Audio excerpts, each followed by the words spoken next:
Se tem uma época dos videogames que eu particularmente amo, é os anos 90, principalmente a primeira metade dos anos 90.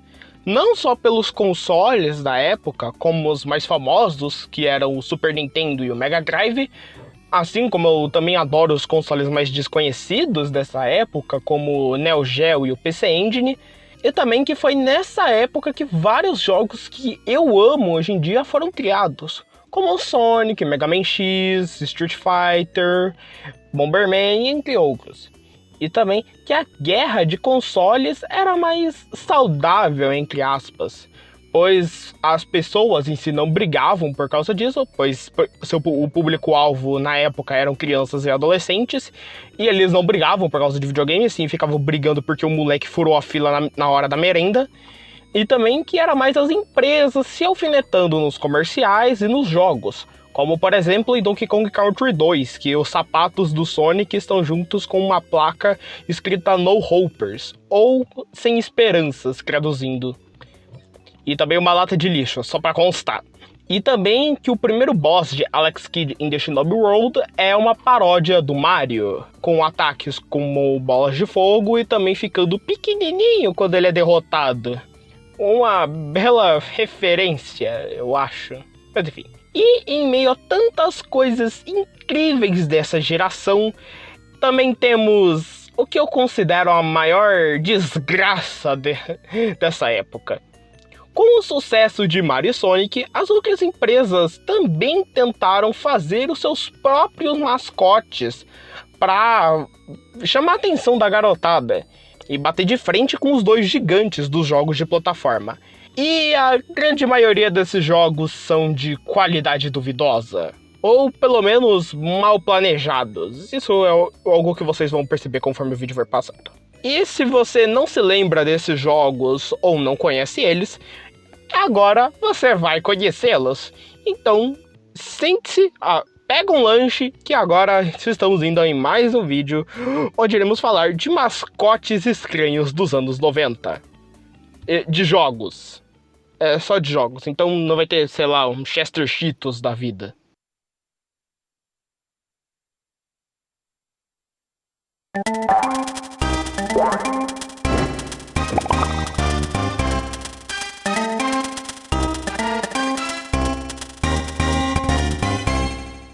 É quase impossível falar desse tema de mascotes estranhos dos anos 90 de jogos sem falar do clássico e mais detestado de todos os tempos, Bubsy.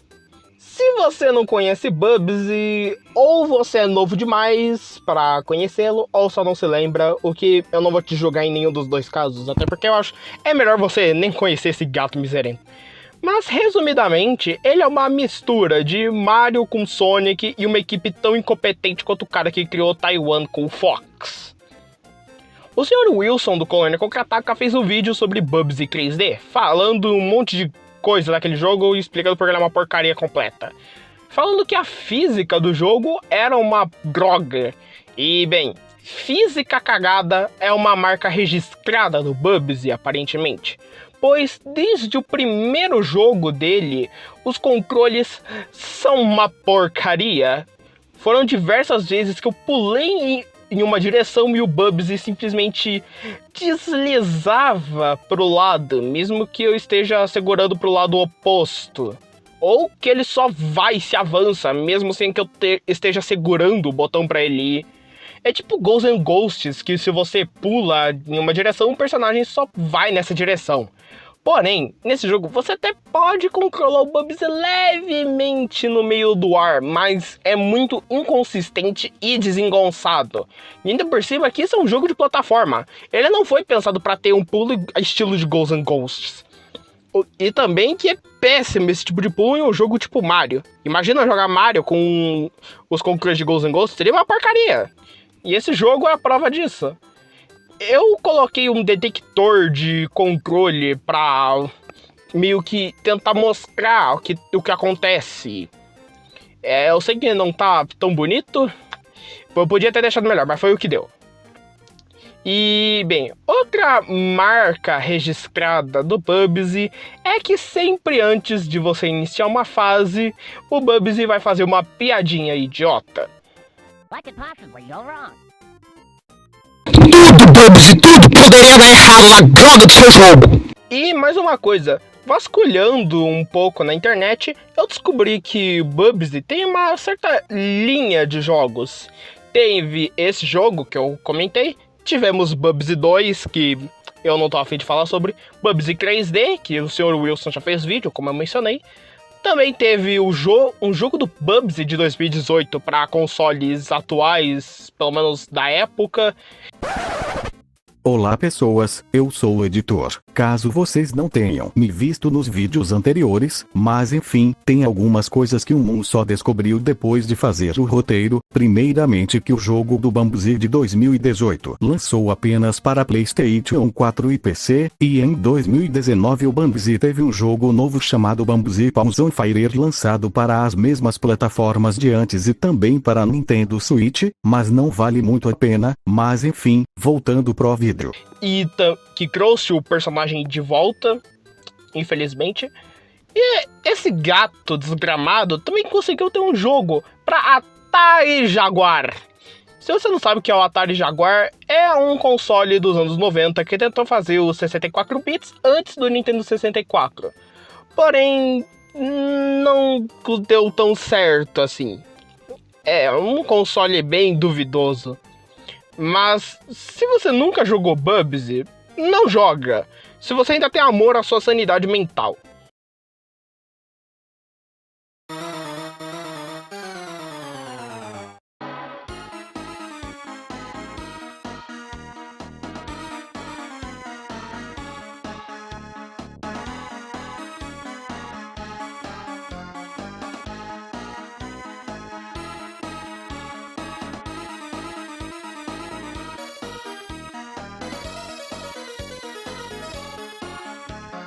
Esse jogo é uma porcaria. Eu podia parar por aqui, mas eu tenho que explicar o meu ponto, porque senão o vídeo inteiro iria se resumir eu falando essa mesma frase de todos os jogos. Ou pelo menos da maioria deles. E bem, Aero the Acrobat foi desenvolvido pela Iguana Entertainment e publicado pela Sunsoft. Sim, Iguana Entertainment foi o pessoal que fez esse jogo. O mesmo pessoal que fez Side Pocket e toda a série de jogos do Turok. E eles também fizeram um jogo de South Park do Nintendo 64. Eu não sei se esse jogo é bom, mas eles fizeram Turok. E Turok é muito bom. Mas, enfim. Aero the Acrobat tem uma gameplay simples. Você pode pular, afinal é um jogo de plataforma, então você tem que pular. Um botão para atirar, você não pode atirar o tempo todo, pode atirar quando você tem essas estrelinhas que você coleta, mas elas são tão inúteis quanto o escudo do Shiryu. Um botão que, segundo o jogo, é Look, a função dele, mas eu sequer testei ele, então não importa. Mas o problema desse jogo é controlar o Aero, que é esse morcego acrobata que você controla no jogo. Então, controlar ele é um saco. Quando você anda, ele começa a acelerar, e ele começa a acelerar muito e fica muito rápido, o que faz com que ele escorregue demais. E faz você sentir que tá sempre jogando em uma fase de gelo. E em muitos momentos eu atropelei inimigos que eu não queria, tomando dano de graça e ficando mais perto da morte. E essa velocidade claramente foi mal pensada, tanto de gameplay quanto de level design, pois esse jogo não tenta seguir uma linha meio Sonic da vida, não, é um jogo que quase chega a ser um labirinto as fases, porque você tem que subir, tem que descer, tem que pular, tem que fazer coisinha, tem que fazer tananana. Assim, não foi pensado pra ele ter essa velocidade, mas enfim. Outra coisa é que o Aero tem um certo pulo duplo, que é isso. Isso eu não sei descrever, o que seja lá, o que isso seja. Esse rasante que você faz é o seu golpe principal, seja pra cima ou pra baixo. E ele também é uma bosta. Muitas vezes você segura pra cima e o Aero vai pra baixo por algum motivo. Pelo menos quando eu joguei o jogo. Eu não sei se era eu que tava jogando que eu tava segurando pra cima e eu fiz errado. Eu não sei, na verdade. Mas, enfim. E também tem muitos inimigos que só podem ser acertados em momentos específicos. Como esse elefante de tutu ou esse palhaço calvo. E aqui, o jogo tem bastante coisa que te mata com um golpe só. Como esses aros com fogo, o que faz um pouco de sentido. E também espinhos. Aparentemente a maior fraqueza dos morcegos acrobatas é a mesma dos robôs de Mega Man. Espinhos. E falando sobre esses espinhos, esse jogo tem esses canhões que você entra neles e eles te jogam pra cima para alcançar uma área que você não chegaria só pulando. E muitas vezes você entra neles e se atira numa força específica e você bate numa plataforma com espinhos.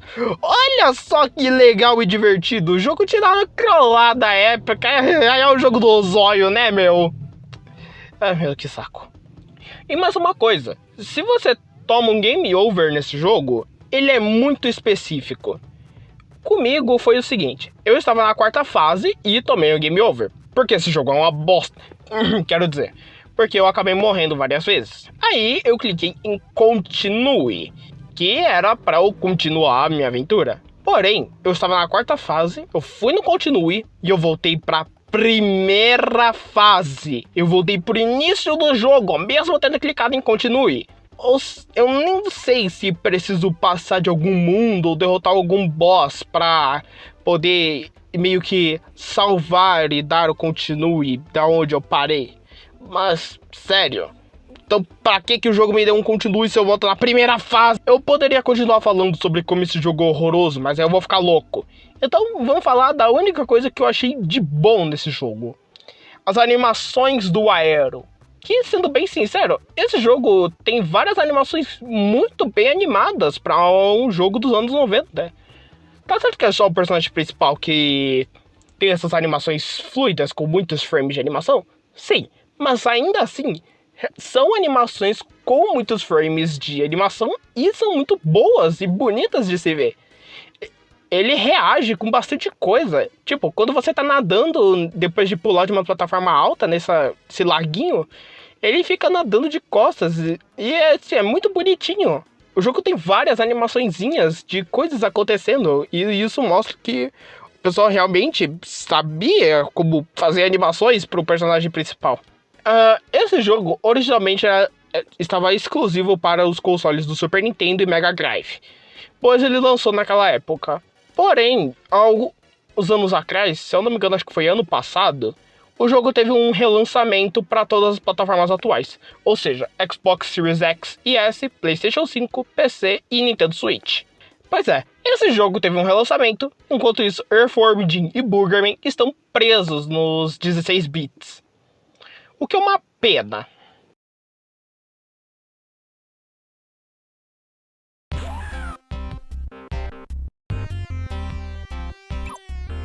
Sabe quando um jogo tem vários personagens e a empresa decide fazer jogos de personagens secundários dessa franquia?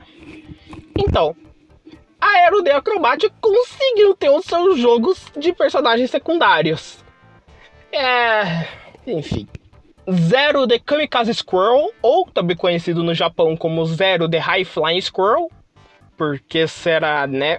Era um dos aliados do Edgar Hector, que é o vilão dos 2 jogos do Aero. Ah, sim, a Aero The Acrobat tem 2 jogos, eu esqueci de falar isso. Porém, o Zero acaba descobrindo que a ilha natal dele está sendo atacada por um lenhador chamado Jacques Lechitz. E como ele sabe disso? É que eu segue o Dr. Fran em todas as redes sociais. Piada idiota. E o Zero decide ir lá descer a porrada nesse Jacques Lechitz. E já desde o começo do jogo dá pra perceber a evolução da equipe da Iguana Entertainment, pois os controles aqui estão muito mais suaves e responsivos do que em comparação com o Aero The Acrobat. E o level design é muito melhor adaptado para a movimentação do seu personagem. Além de também ter aquilo que eu disse, que o personagem principal tem várias animações muito fluidas e com vários frames de animação. Mas agora não é só os personagens, não é só o personagem principal, mas também os inimigos que você encontra e elementos do cenário. Tipo, aqui é tudo muito com muitos frames e é muito bonito de se ver, além de uma óbvia evolução gráfica em comparação aos dois jogos. Mas, mesmo assim, não fique tão esperançoso. Apesar de ser um jogo bom, ele não é as mil maravilhas. Zero The Kamikaze Squirrel continua tendo as scrolladas épicas sem nenhum motivo, igual o Aero The Acrobat. Umas coisas aqui aparecem do nada na sua frente. É o puro suco do Get Good Scrub. Mas, mesmo assim, o jogo é legalzinho. E pelo que eu vi, tá pra zerar em 1 hora. Então, se você gosta de jogos antigos e quer jogar algo curto só para passar o tempo, é uma boa opção. E assim como a Aero The Acrobat, esse jogo também teve relançamento para todos os consoles atuais. Porém, a versão usada do relançamento é a do Super Nintendo, e não a do Mega Drive. E no que isso influencia? Bem, só algumas alterações gráficas e outras coisas. É só mudança gráfica mesmo. E se isso não te incomoda, tudo bem, joga essa versão, porque ela custa R$20 em todas as plataformas. Então, acho que não vai ser um dinheiro tão mal gasto assim. O jogo não é horroroso, ele não vai... É um jogo inofensivo, ele não vai te fazer mal ou te traumatizar por ser horroroso. Igual a Aero The Acrobat, se eu tivesse jogado aquilo até o fim, eu teria ficado com trauma. É um bom jogo. Eu recomendo, se você gosta de jogos antigos, quer jogar algo só pra passar o tempo.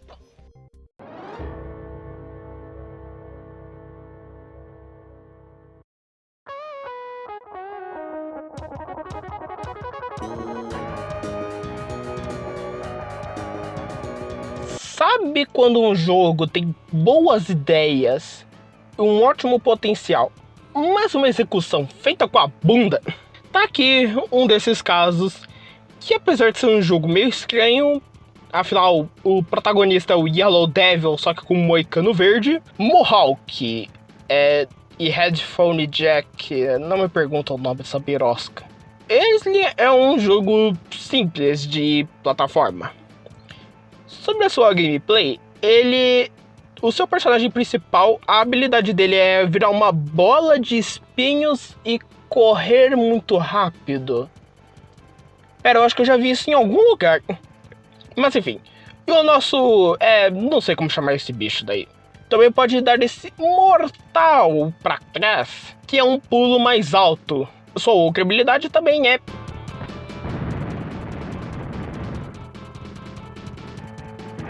ele explode! E isso serve para você matar todos os inimigos que estiverem na sua tela ou causar muito dano em chefes, se é que esse jogo tem chefes. Eu nem sei se...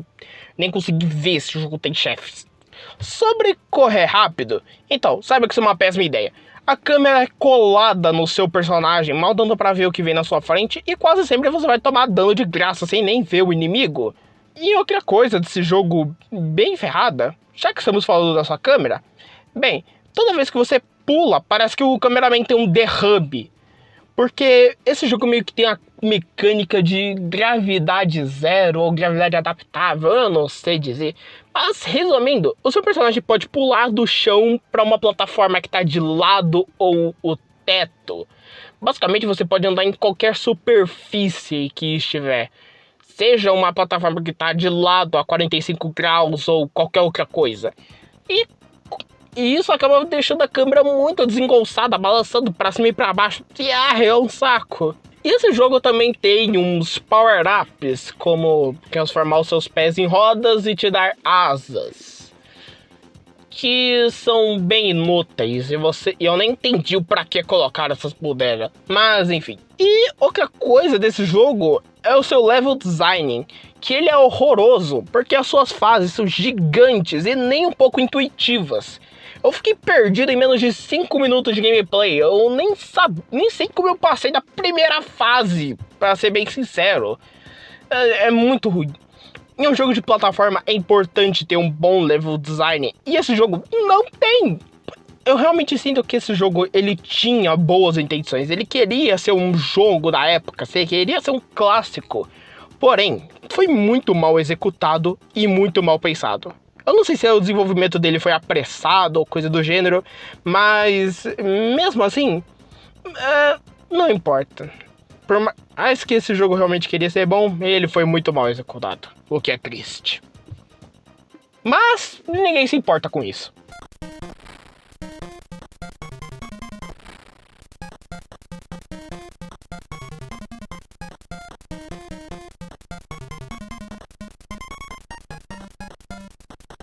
Se você achou que os desenvolvedores do último jogo tinham usado alguma substância para fazer o personagem do jogo deles, saiba que esse daqui elevaram a quantidade em pelo menos... Mais de 8.000! Mais de 8.000!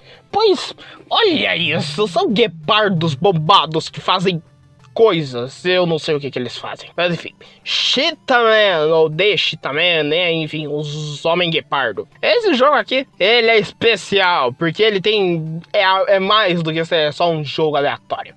Primeiramente que ele originalmente era para ser parte de uma coletânea não oficial chamada Action 55.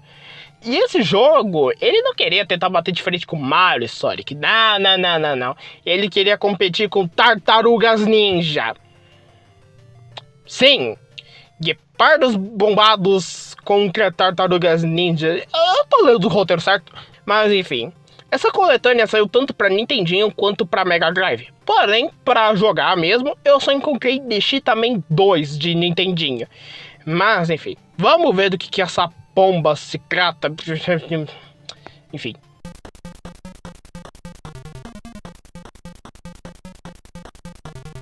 Pera aí. Eu já ouvi isso em algum lugar. Para o computador!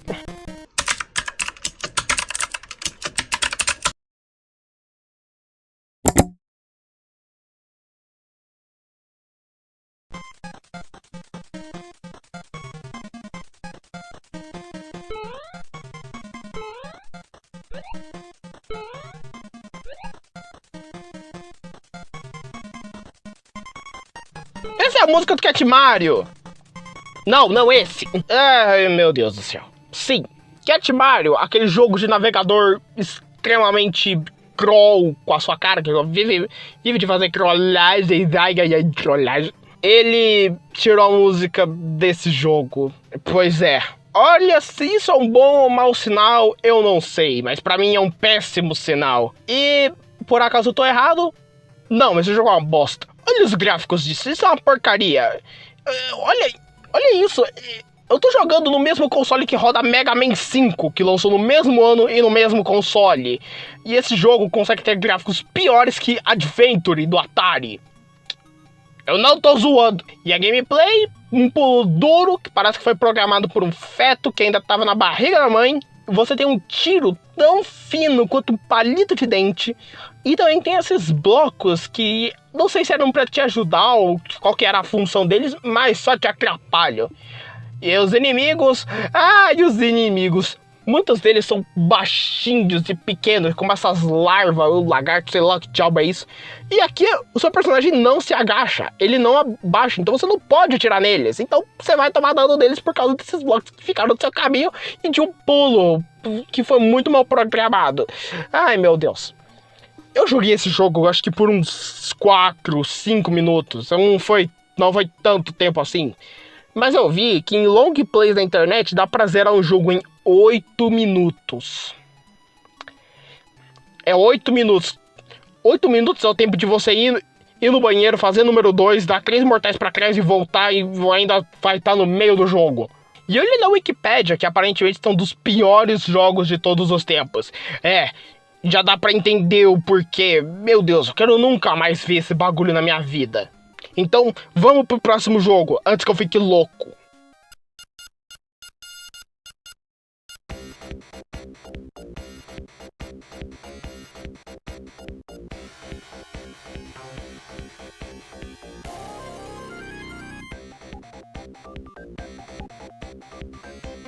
Agora esse aqui, ele é um jogo bom, mas com defeitos ridículos que estragam sua experiência completamente. Vectorman. Vectorman foi desenvolvido pela Blue Sky Software, que não tem nada a ver com a Blue Sky que fez a Era do Gelo, e também não tem nada a ver com o Twitter 2, chamado Blue Sky, não tem nada a ver com nenhum desses dois. A empresa Blue Sky Software é uma subsidiária da Titus Software, que, se você não lembra, é o pessoal que fez Superman 64, que é só lembrado como um dos piores jogos do Superman e um dos piores jogos do Nintendo 64. Isso pode parecer um mau sinal, mas o pessoal que fez Vector Man não é o mesmo que fez Superman 64, porque Superman 64 foi feito pela Titus mesmo. Então, esse jogo não deve ser tão horroroso quanto aquele jogo de Nintendo 64. E uma coisa interessante é que, ao abrir o jogo, ao iniciar, ele começa a contar a história do jogo, o que é bem diferente para a época. Pois, como os jogos eram em cartuchos e não tinham espaço infinito, igual hoje em dia, os desenvolvedores tinham que cortar algumas coisas e não sobrava espaço para colocar cutscenes contando a história do jogo. E na maioria das vezes a história era contada em manuais. E o jogo fazer isso nessa época é bem interessante. Muitos jogos dessa lista mesmo não fazem isso. Você inicia e já tá jogando. Você não precisa ler nada. E eu li a história... não. Eu dei uma lida na Wikipédia só pra comentar vagamente dela. E é um Wall-E diferenciado, onde, ao invés dos humanos irem para uma estação espacial descansar ou fazerem qualquer outra coisa, só os europeus sobreviveram, aparentemente, pois eles pretendem colonizar os planetas. Já na Terra, um robô do tipo de robôs que tá limpando a bagunça dos seres humanos, ele acaba tomando um míssil na cara e vira um ditador por algum motivo. E o seu personagem principal, ele decide deixar a porrada desse robô ditador. Porque sim. Pois é. Mas agora, falando da gameplay, é um tipo de Gunstar Heroes da vida. Você passa por fases atirando em tudo que se mexe. E também toma tiro de tudo que se mexe. E você tem 2 botões para atirar aqui, porque o Mega Drive tinha 3 botões e só programaram 2 funções. E você também tem um pulo, que pode virar um pulo duplo. E você pode atirar em qualquer direção, para cima, para baixo, na diagonal, para frente. Você também pode atirar abaixado, que é ótimo. E você também tem vários tipos de tiros diferenciados, que você consegue destruindo essas TVs, que também podem te dar itens de cura ou vidas, ou itens que aumentam a sua pontuação máxima. Porém, um dos maiores defeitos desse jogo é a câmera, que ela fica colada no teu personagem, mal dando pra ver o que vem na sua frente. Se você não tem uma bola de cristal pra prever o que vai vir na sua frente, get good, porque você vai tomar dano e morrer muito. E outra coisa é que muitas vezes esse jogo, ele te taca no meio do fogo cruzado sem nenhum aviso prévio. A segunda fase eu morri umas 2 vezes, porque eu começava já com uma poluição visual enorme, e mal dando pra ver o que tinha pela frente, e eu morri sem nem saber como. E é isso. Esse jogo é bom, ele é um jogo bom. Porém, se você não tem o reflexo do flash, você não vai conseguir jogar ele direito. O que é triste, porque se não fosse essa câmera colada e o jogo te desse mais tempo de reação pra ver o que vem na sua frente, ele seria um jogo bom e poderia se tornar um clássico, assim como Gunstar Heroes é lembrado. Mas, enfim, esse jogo tem muito potencial e seria muito bom, porém, foi uma péssima execução, infelizmente.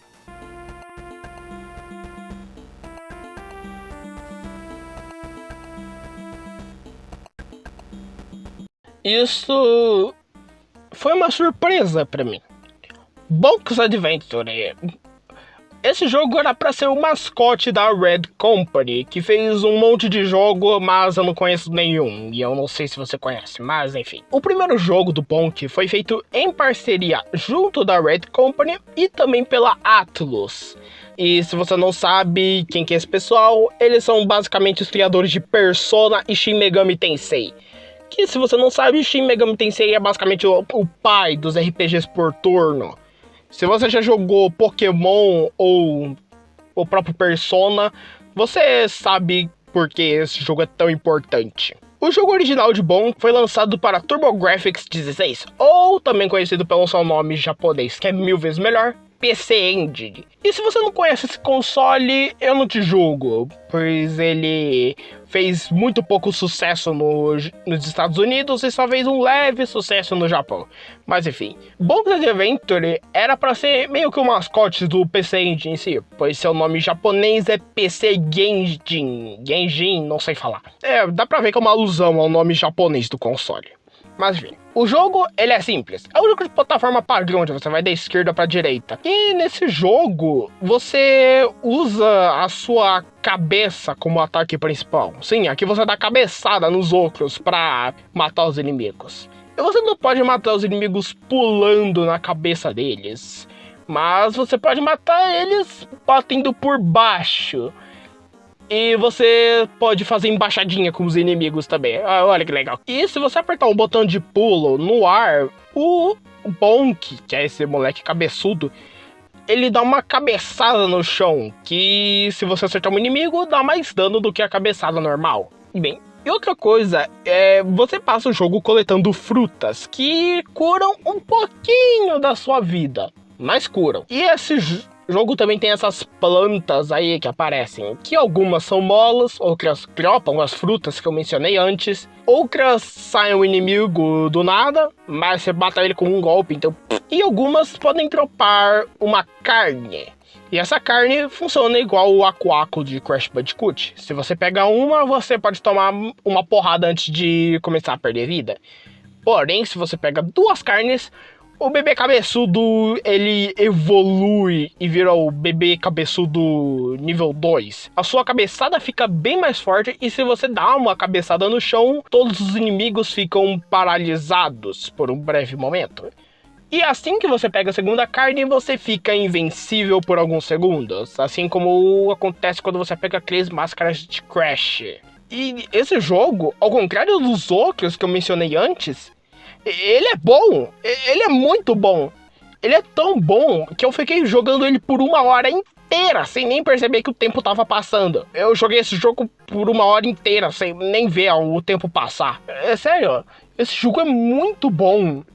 E também, eu poderia falar mais dele, porque... mas eu não vou, porque senão esse vídeo ficaria enorme. Mas saiba, Bonkers Adventure é um ótimo jogo, e se você tiver a chance, joga ele. Seja a sua versão original de PC Engine, quanto seus outros jogos lançados para outros consoles, como Super Nintendo, Nintendinho, Mega Drive, enfim, esse jogo, ele é muito bom. Eu poderia falar sobre os chefes, que são bem simples, você pode matar em menos de 1 minuto. Eu acho que não tem mais o que eu poderia falar, na verdade. Mas sério, eu adoraria falar mais desse jogo, porque ele é realmente muito bom.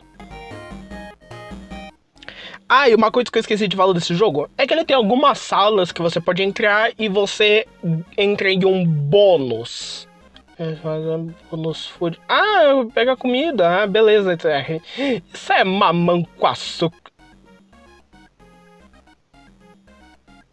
E bem, esse foi o vídeo de hoje. Eu realmente adoro a 4ª geração de consoles e esses jogos são um charme da época, por mais que eu tenha chamado eles de desgraça mais cedo. Mas enfim, esses jogos são bizarros, estranhos e provavelmente fizeram a alegria de alguém nos anos 90. E se você quer saber por que eu não falei de Earthworm Jim, Boogerman, Crash, Spyro e entre outros, bem, esses que eu mencionei agora já são manjados e todo mundo já falou deles alguma vez. E outros não são da geração 16 bits. Um que eu queria falar sobre era o Gex, aquela lagartixa estranha. Porém, ele é um jogo da geração de Nintendo 64 e PlayStation 1, então não combinaria com esse vídeo. Por mais que eu tenha falado de um jogo de Nintendinho, mas esse jogo lançou nos anos 90 e no roteiro eu coloquei como mascote dos anos 90. Mas, realmente, é engraçado ver uma época onde as empresas viram 2 jogos darem certo com uma ideia e tentarem replicar com uma ideia própria, mas mesmo assim copiando o que já deu certo. Engraçado ver essa era da indústria dos jogos. Isso nunca aconteceria de novo das empresas ficarem copiando uma ideia que já deu certo, só que de forma mais porca e nojenta, e que seria esquecida completamente em menos de 2 semanas. Mas, enfim, eu acho que eu vou fazer qualquer coisa agora que eu acabei esse vídeo. Mas, muito obrigado por ter vindo até aqui e se cuida. Ué? Eu ainda não pedi minha janta? Oxi.